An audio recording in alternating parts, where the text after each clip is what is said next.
Hello जी, कैसे हैं आप सभी लोग। Welcome back once again to textbook super coaching. मेरा नाम है विदुवीरेश्वर शर्मा और एक और नए सेशन में आप सभी का बहुत बहुत स्वागत है।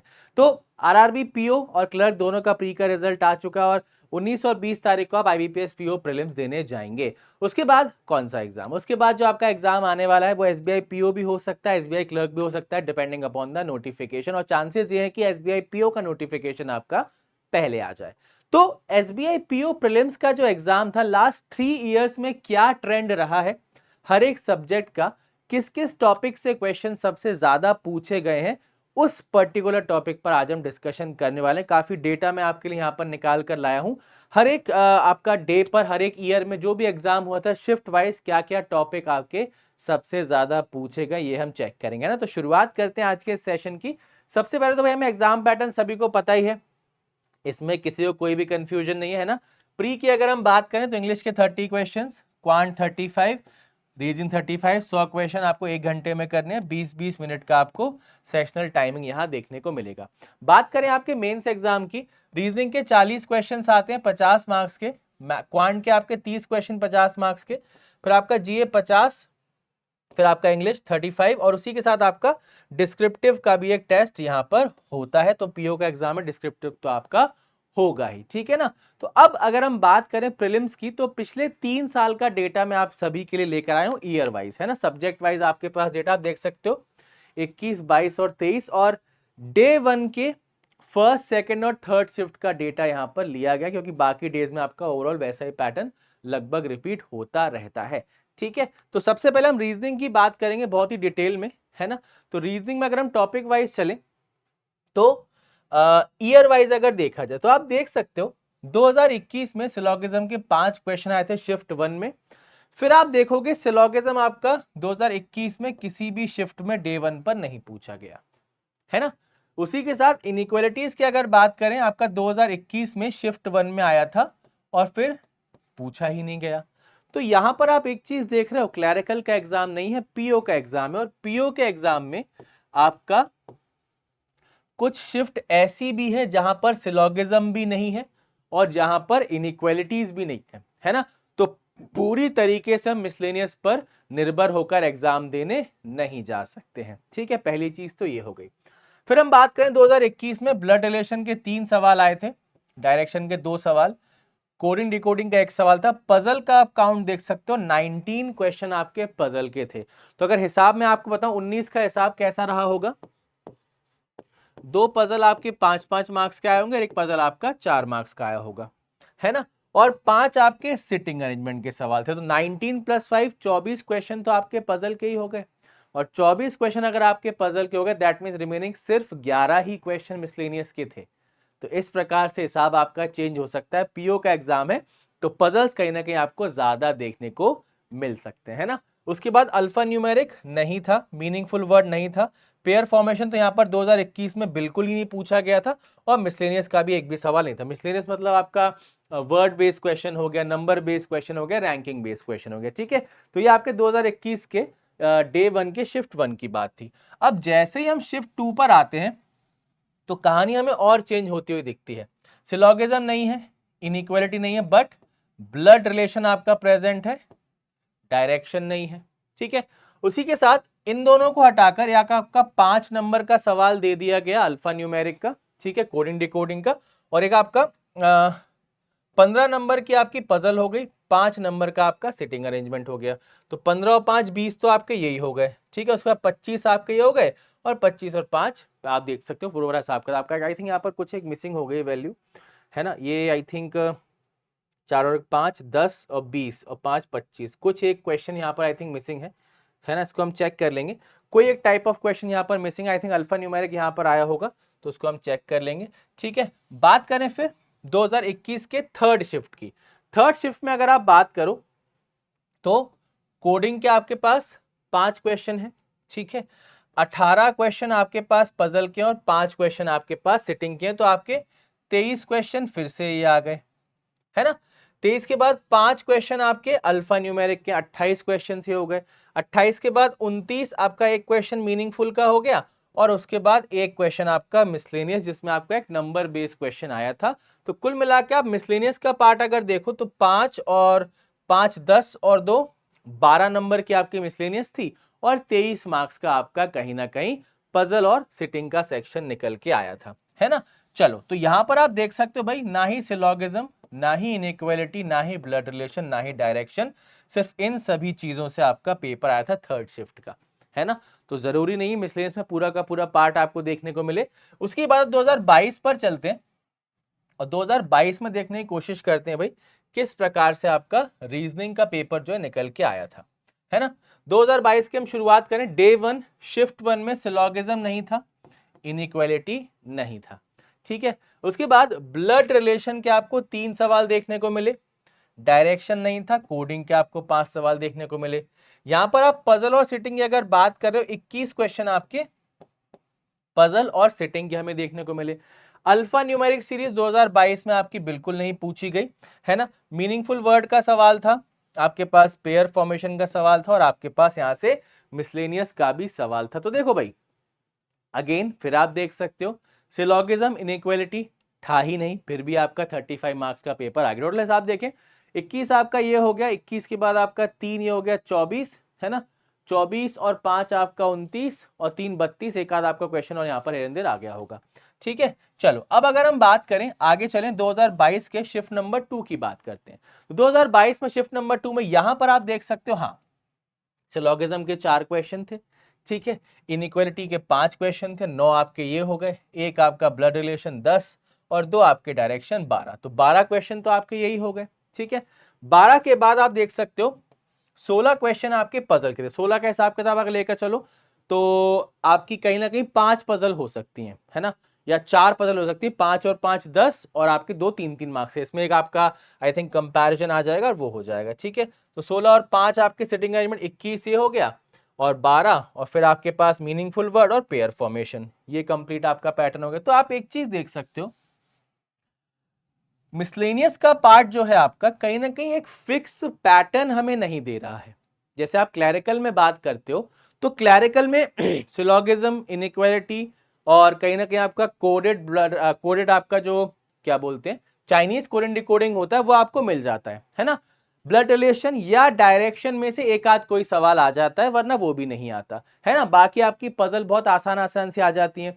आरआरबी, पीओ और क्लर्क में तो आप देख सकते हो कई बार 2-2 अल्फा न्यूमेरिक आ जाते हैं, है ना।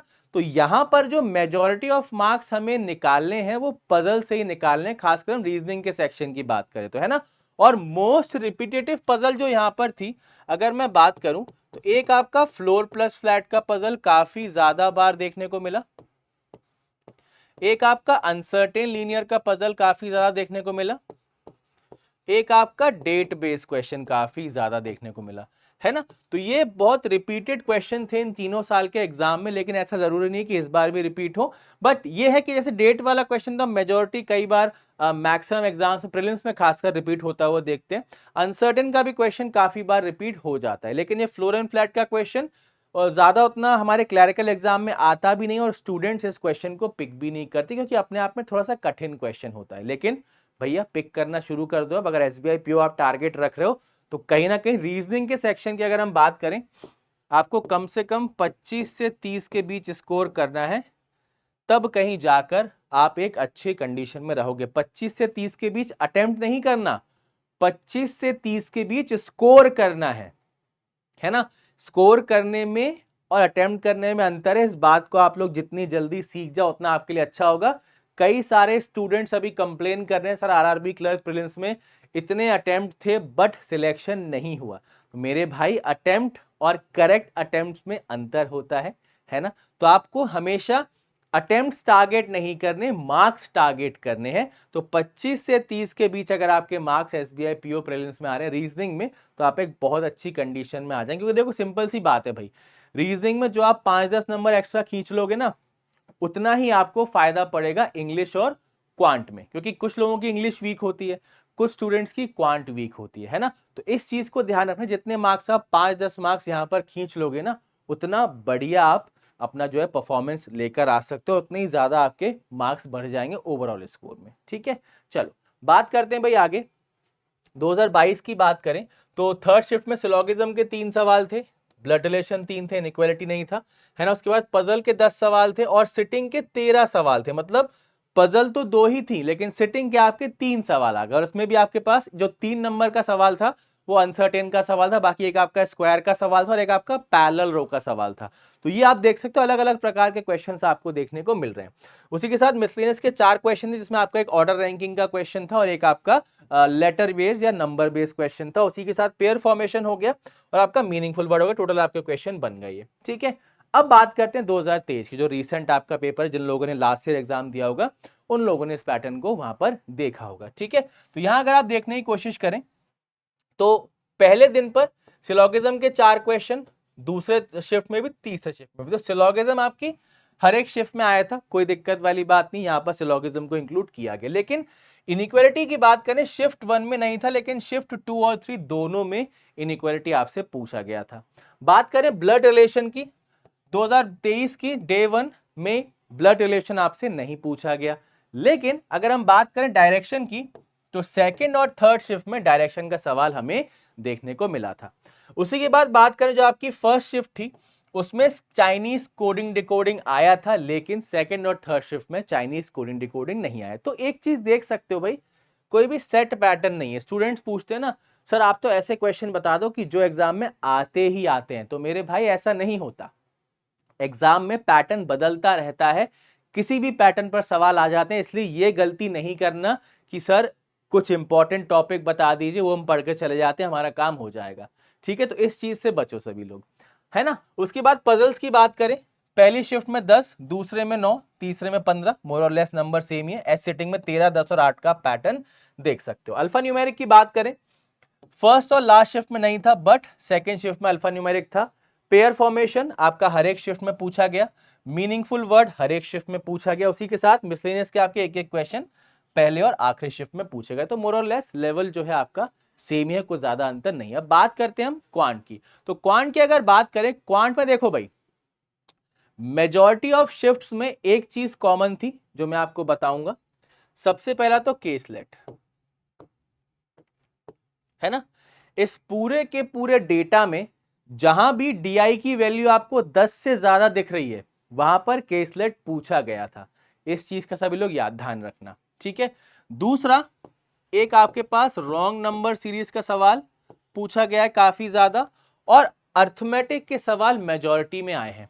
दूसरा, पीओ का पेपर है तो सिंप्लीफिकेशन के क्वेश्चन नहीं मिलते हैं, आप यहां पर देख भी सकते हो। 2021 में देखो, सिंप्लीफिकेशन एक भी जगह नहीं आया। अप्रोक्सीमेशन आपका लास्ट शिफ्ट में पूछा गया। नंबर सीरीज दोनों जगह आई, ये आपकी रॉन्ग नंबर सीरीज थी, मिसिंग नंबर सीरीज नहीं थी। उसके बाद Q1 Q2 नहीं पूछा गया। क्वाड्रेटिक के 5 सवाल थे, 6 सवाल थे, 5, मतलब 2021 में हर एक शिफ्ट में क्वाड्रेटिक आपसे पूछी गई थी। DI की बात करें 15, तो 5-5 मार्क्स की नॉर्मल DI थी, 3 मार्क्स की आपकी 5 मार्क्स की केसलेट थी। ऐसे यहां पर 5-5 मार्क्स की 2 DI और एक आपके पास कहीं ना कहीं केसलेट थी। और ये 10 आपके पास DI थी, सिर्फ 2 ही DI थी, और इन 2 DI में आपका कॉम्बिनेशन DI पूछा गया था। तो ये भी अपने आप में एक अच्छा लेवल था। अब बात करें अर्थमेटिक की, 10, 11, 15 अच्छा काउंट है ना। और डिसाइडिंग फैक्टर आपका यही बनेगा, क्यों? क्योंकि आप अगर यहां पर देखो, सिंप्लीफिकेशन तो है ही नहीं, है ना। और सिंप्लीफिकेशन के साथ साथ आपका Q1 Q2 भी नहीं है। अप्रोक्सीमेशन भी लास्ट शिफ्ट में आया, मतलब पहली दोनों शिफ्ट में तो आपको नंबर सीरीज और DI से मार्क्स निकालने के बाद भी मार्क्स कम पड़ जाएंगे। तो कहीं ना कहीं आपको अर्थमेटिक से मार्क्स निकालने ही पड़ेंगे, क्योंकि जो आपका टारगेट स्कोर कहीं ना कहीं 60 से 65 के बीच में रहेगा, तब कहीं जाके आप कट ऑफ के नजदीक आओगे। दैट मीन्स कम से कम हर एक सेक्शन में 20 नंबर तो लेकर आने हैं ना, है ना। कट ऑफ आपका इससे कम भी जा सकता है, इससे ज्यादा भी जा सकता है, बट एक टारगेट स्कोर दिमाग में लेकर चलो, तो उसके लिए कम से कम 20-20 मार्क्स तो लेकर आने ही है, ठीक है। 2022 की बात करें, अगेन सिंप्लीफिकेशन नहीं था। 2023 में भी आपका सिंप्लीफिकेशन नहीं पूछा गया। अप्रोक्सीमेशन आया था भाई 5 क्वेश्चन पहली शिफ्ट में, दूसरी शिफ्ट में 6 क्वेश्चन। नंबर सीरीज एक जगह मिसिंग थी, बाकी सब जगह आपकी रॉन्ग सीरीज थी। Q1 Q2 फिर नहीं देखा गया, है ना। उसके बाद क्वाड्रेटिक के आपके एक भी सवाल नहीं था 2022 में, लेकिन हाँ लास्ट शिफ्ट में आपके 5 सवाल क्वाड्रेटिक के देखने को मिले थे। DI की बात करें तो 2 DI plus caselet, 2 DI plus caselet, 2 DI plus caselet, हर एक शिफ्ट में केसलेट आया था। फिर अर्थमेटिक 12 सवाल, 10 सवाल 11 सवाल, अगेन 10 से ऊपर ही हमें अर्थमेटिक का काउंट 2022 में भी देखने को मिला। 23 की बात करें, पहली और आखिरी शिफ्ट में 6, मतलब आखिरी तो नहीं होती, तीसरी शिफ्ट चौथी शिफ्ट आखिरी होती, बट मैं 3 शिफ्ट तक ही लेकर चल रहा हूं डेटा। आपके पास 6 क्वेश्चन अप्रोक्सीमेशन के थे, नंबर सीरीज के 6 क्वेश्चन, देन 5 क्वेश्चन आपकी थर्ड शिफ्ट में। Q1 Q2 आपके पास पहली और तीसरी शिफ्ट में नहीं था, बट हाँ थर्ड जो सेकंड शिफ्ट थी वहां पर 3 Q1 Q2 के सवाल आपसे पूछे गए थे, है ना। क्वाड्रेटिक के 5 सवाल, बट पहली और तीसरी शिफ्ट में नहीं थे। DI की बात करें, यहां पर आपके पास केसलेट पहली और दूसरी शिफ्ट में तो नहीं था, बट तीसरी शिफ्ट में आपसे केसलेट पूछा गया था, है ना। बात करें अर्थमेटिक की, 12 क्वेश्चंस यहां पर थे, पहले में दूसरे में 10, और यहां पर कहीं ना कहीं आपके पास तीसरी शिफ्ट में भी 10 क्वेश्चन थे। तो कहीं ना कहीं दिमाग में एक पिक्चर आ गई होगी, जो डिसाइडिंग फैक्टर यहां पर बनने वाला है ना, वो आपका बनने वाला अर्थमेटिक क्वांट के सेक्शन में, है ना। और केसलेट को भी इसमें इंक्लूड कर लो। तो एसबीआई पीओ में स्पीड मैथ्स के भरोसे बहुत ज्यादा नहीं बैठ सकते, 5 या 6 क्वेश्चंस मिलेंगे, उससे ज्यादा नहीं मिलेंगे। और नंबर सीरीज भी कोई मिसिंग वाली नहीं आने वाली, मिसिंग आएगी भी तो बढ़िया लॉजिक वाली आएगी। तो इस हिसाब से आप प्रैक्टिस करना आप लोग शुरू कर दीजिए, है ना। इंग्लिश में बात करें, मोर और लेस आपको हर एक साल में सेम ही पैटर्न देखने को मिल रहा है। 9 से 10 क्वेश्चन आपके आरसी में आए, तीनों साल में आप देख सकते हो। थीम ऑब्वियसली चेंज होती रहती है ना। एरर डिटेक्शन के भी क्वेश्चन हर एक शिफ्ट में आपको देखने को मिले, बस यहाँ पर लास्ट शिफ्ट में नहीं आए थे, ठीक है। फिर क्लोज टेस्ट आपका एक ही शिफ्ट में आया है 2021 में, एक ही शिफ्ट में आया 2022 में, और एक ही शिफ्ट में आया 2023 में, बाकी शिफ्ट में ये नहीं पूछा गया, है ना। उसी के साथ सेंटेंस रीअरेंजमेंट के 5 सवाल यहां पर थे एक शिफ्ट में, 2022 की तीनों शिफ्ट में आया था, और 2023 की सिर्फ एक ही शिफ्ट में आया सेंटेंस रीअरेंजमेंट। तो यहां पर भी आप मेजर सेक्शन जो देख सकते हो, रीडिंग कॉम्प्रिहेंशन से आप सभी को पता है मेजॉरिटी ऑफ मार्क्स आते हैं, और पीओ का रीडिंग कॉम्प्रिहेंशन उतना आसान नहीं होगा। तो काम करना शुरू कर दीजिए अपनी रीडिंग पर, है ना। सही रीडिंग भी करनी है और फास्ट रीडिंग भी करनी है, ताकि इंफॉर्मेशन को एक बार में पढ़ के समझ पाए। क्योंकि सिंपल सी बात है भाई, आपके एग्जाम के इंटरफेस में बहुत छोटे छोटे लेटर्स दिखते हैं, बहुत छोटे छोटे सेंटेंस दिखते हैं। तो आपको बहुत ध्यान से चीजों को पढ़ना है और समझ के फिर आंसर्स को मार्क करना। और क्लोज टू, जैसे अगर 10 क्वेश्चन है, 10 में से अगर आपके 8 क्वेश्चन भी सही हो रहे हैं तो काफी अच्छा आप स्कोर कर रहे हैं आरसी में, ठीक है। उसके बाद पैरा जंबल हर एक शिफ्ट में, हर एक जगह आपको देखने को मिला। फिलर्स यहाँ पर सिर्फ एक ही शिफ्ट में थे, यहाँ भी एक शिफ्ट में थे, यहाँ पर आपके पास 2 शिफ्ट में फिलर के क्वेश्चंस आए, है ना। वर्ड स्वैप हमें 21 और 22 में देखने को तो नहीं मिला, बट 23 में आपका लास्ट की 2 शिफ्ट में वर्ड स्वैप का क्वेश्चन हमें देखने को मिला था। फ्रेज रिप्लेसमेंट 21 में एक बार आया, 22 में हर शिफ्ट में आया, 23 में आपकी 2 शिफ्ट में पूछा गया। मिसस्पेल्ड वर्ड यहां नहीं था, 2022 में था, और 2023 में भी आपका मिसस्पेल्ड वर्ड्स नहीं था। मैच द कॉलम, पीओ की अगर बात करें, पीओ में आपका मैच द कॉलम कहीं ना कहीं आता ही है, लेकिन यहां आपका 21 में 2 बार आया, बाकी 22 और 23 में देखने को नहीं मिला। वर्ड यूसेज का सवाल 23 में एक बार आया है, 21 में एक बार आया, 22 में एक बार आया। और सेंटेंस, करेक्ट सेंटेंस पिक करने के लिए आपको 2022 में और 2023 में एक जगह देखने को मिला है, ठीक है। तो बेसिक डिफरेंस आई होप सभी के दिमाग में आ गया होगा, सबको समझ में आ गया होगा किस प्रकार के क्वेश्चंस आपसे पूछे जाते हैं, खासकर एसबीआई पीओ में। और मोर और लेस यही पैटर्न आपको आईबीपीएस पीओ में भी देखने को मिलता है। तो अगर आप अभी तक क्लैरिकल लेवल के क्वेश्चंस की प्रैक्टिस कर रहे हैं तो थोड़ा सा पीओ लेवल पर शिफ्ट हो जाओ, क्योंकि पीओ का माइंडसेट अलग है, पीओ की क्वेश्चन की डिफिकल्टी अलग है। तो पीओ आपसे अलग टाइप की प्रैक्टिस मांगता है, ठीक है। और अगर आप बढ़िया तरीके से आईबीपीएस पीओ और एसबीआई पीओ की तैयारी करना चाहते हैं तो आपका एसबीआई पीओ के लिए चैंपियन ऑफिसर बैच अभी चल रहा है, और आईबीपीएस पीओ के लिए आपका एलिट बैंकर बैच चल रहा है। बहुत ही शानदार यहाँ पर क्लासेस हो रही हैं डेली बेसिस पर। रीजनिंग की क्लास मैं लेकर आता हूँ आप सभी के लिए सुबह 9 बजे, है ना। इन बैचेस की अच्छी बात क्या है भाई, हर एक टॉपिक आपको बिल्कुल बेसिक से पढ़ाया जा रहा है, और एकदम एग्जाम लेवल के क्वेश्चंस आपको यहाँ पर करवाए जा रहे हैं ना। इसी के साथ हमने आईबीपीएस पीओ का एक क्रैश कोर्स भी लॉन्च कर दिया है, क्योंकि कुछ ही दिन में आपका आईबीपीएस पीओ का एग्जाम होने वाला है। तो उसी से रिलेटेड हमने एक क्रैश कोर्स भी ज्वाइन आपके लिए लॉन्च कर दिया। वहां पर आप क्या कर सकते हैं, बढ़िया तरीके से प्रैक्टिस कर सकते हैं, और 1 तारीख से वहां पर हम लोग आपके लिए लाइव मॉक एनालिसिस स्टार्ट कर रहे हैं। सुबह मॉक आपके टेक्स्ट बुक ऐप पर लाइव होगा, आप मॉक को अटेम्प्ट कीजिए, और शाम को उसका एनालिसिस हम आप सभी के लिए लेकर आएंगे, है ना। तो ये सारी की सारी चीजें आपको मिल जाती हैं banking and insurance super pack में। तो banking and insurance super pack तक पहुंचने के लिए आपको कहां जाना है भाई, आपको जाना है टेक्स्ट बुक की वेबसाइट पर, जो कि आप गूगल पर जाकर एकदम पहुंच सकते हैं। ठीक है, टेक्स्ट बुक की वेबसाइट पर आपको आना है और यहाँ पर आपको काफ़ी सारे ऑप्शन दिखेंगे, बट आपको जाना है सुपर कोचिंग पर और सुपर कोचिंग में आपको यहाँ पर सिलेक्ट करना है बैंकिंग एंड इंश्योरेंस। जैसे आप बैंकिंग एंड इंश्योरेंस पे आएंगे काफ़ी सारे ऑप्शन आपको देखने को मिल जाएंगे, तो आपको सबसे पहले क्लिक करना है banking and insurance super pack पर, क्योंकि जिन भी बैचेस की हम बात कर रहे हैं वो सारे के सारे आपको यहीं पर मिलेंगे। ठीक है, यहाँ पर आप देख सकते हैं सबसे पहले तो आपका ECGCPO का जो नोटिफिकेशन लेटेस्ट आया था उसका बैच ऑलरेडी स्टार्ट हो चुका है। फाउंडेशन बैच हम लोग प्लान कर रहे हैं आप सभी के लिए, बहुत जल्दी स्टार्ट होगा। SBI PO का बैच ऑलरेडी यहाँ पर लाइव है, जो मैं आपको बताया था सुबह 9 बजे क्लास होती है, और IBPS PO के लिए 30 डेज का क्रैश कोर्स भी हमने यहाँ पर स्टार्ट कर दिया है, जिसमें आपको क्लासेस तो मिलेंगी, आप क्लासेस देखिए, और 1 तारीख से लाइव मॉक का एनालिसिस यहाँ पर स्टार्ट होने वाला है। उसी के साथ आपको कंप्लीट यहाँ पर टेस्ट सीरीज मिल जाती है, क्योंकि टेक्स्ट बुक पास प्रो इसमें इंक्लूडेड है, और पास प्रो का मतलब जो भी आपके गवर्नमेंट एग्जाम होने हर एक एग्जाम की आपको पूरी की पूरी टेस्ट सीरीज यहाँ पर मिल जाएंगी। उसी के साथ प्रैक्टिस के लिए 5000 से ज्यादा सवाल भी आपको यहाँ पर उपलब्ध करवाए जा रहे हैं। तो इन सारी की सारी चीजों का आप मैक्सिमम डिस्काउंट अपना बना सकते हैं, क्योंकि टेक्स्ट बुक पर इस समय great Indian selection cell start हो चुके हैं। अगर आप कूपन कोड विधु यहाँ पर अप्लाई करते हैं तो आपको डिस्काउंटेड प्राइसेस देखने को मिल जाएंगे। आप देख सकते हो 18 महीने के लिए 1026 रुपए में आपको मिल जाएगा पैक। आप इसमें अगर स्मार्ट बुक्स को ऐड कर लेते हैं तो ये प्लान आपका 1700 का हो जाएगा। ठीक है भाई, तो अगर अभी तक प्रिपरेशन स्टार्ट नहीं की है ना, तो स्टार्ट कर दो भाई। क्लैरिकल का भी रिजल्ट आ चुका RRB का, है ना, IBPS क्लर्क का भी कुछ दिन में आ जाएगा। बट ऐसा मत करो कि अभी तक जिन एग्जाम्स के लिए आपने नोटिफिकेशन के इंतजार में बैठे रहे, तैयारी नहीं कर पाए, तो SBI के साथ भी ऐसा हो। ठीक है, SBI के साथ ऐसा नहीं करना है, चाहे PO हो चाहे क्लर्क हो, नोटिफिकेशन आने के पहले ही हमें तैयारी स्टार्ट कर देनी है, ताकि नोटिफिकेशन आने तक हम बहुत बढ़िया तरीके से तैयार हो जाएं। ठीक है भाई, तो कूपन कोड विधु अप्लाई करके आप मैक्सिमम डिस्काउंट ले सकते हैं। साथ के साथ टेक्स्ट बुक प्लेटफॉर्म पर, टेक्स्ट बुक यूट्यूब चैनल पर सुबह 11 बजे मेरी क्लास होती है, उसे भी आप रेगुलर जरूर ज्वाइन किया कीजिए, ताकि आपकी एग्जाम लेवल की प्रैक्टिस बहुत अच्छे से हो जाए। ठीक है भाई, तो आज के इस सेशन को यहीं समाप्त करते हैं, मिलते हैं एक और नए सेशन में काफी जल्दी textbook banking YouTube channel पर। तब तक के लिए bye bye and take care. कोई भी सवाल अगर आपके मन में हो तो आप कमेंट सेक्शन में मुझसे पूछ सकते हैं, आपके सारे के सारे सवालों के जवाब मैं जरूर दूंगा। ऑलराइट, चलो भाई मिलते हैं।